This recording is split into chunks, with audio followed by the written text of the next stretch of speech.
naman kaya, classmate? Ba't ba pangit ako?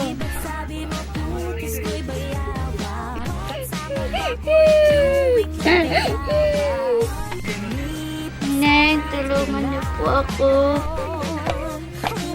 Uy, kawawa naman ang matanda. Tulungan ko nga. Lola, tulungan mo kayo natin magdala.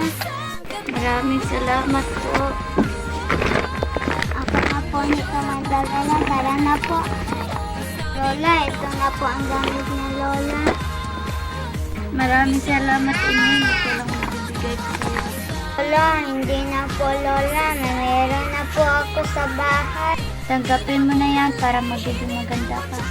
Sige po Lola, maraming pong salamat po. Sige po Lola, maraming salamat. Alis na po ako. Gamitin ko kaya nito. Ang pangit mo. Duh. Feeling maganda. Anong sinabi mo? Nay, ang classmate ko may iPhone pero ako Pasensya ka na, anak. Boring naman ito. iPhone ka na, anak. Talaga po, Nay? Oo, anak. Wow! Talaga po, Nay. Wow! Maraming salamat po, Nay, ah. Ano man, anak, basta maging masaya ka lang. Pugasan mo muna yung plato. Nay, nagsisilpon ako dito eh.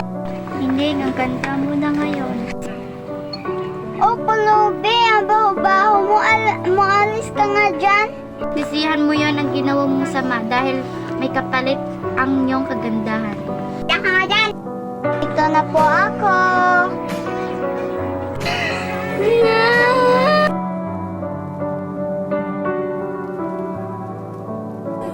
Mahal naman kita eh.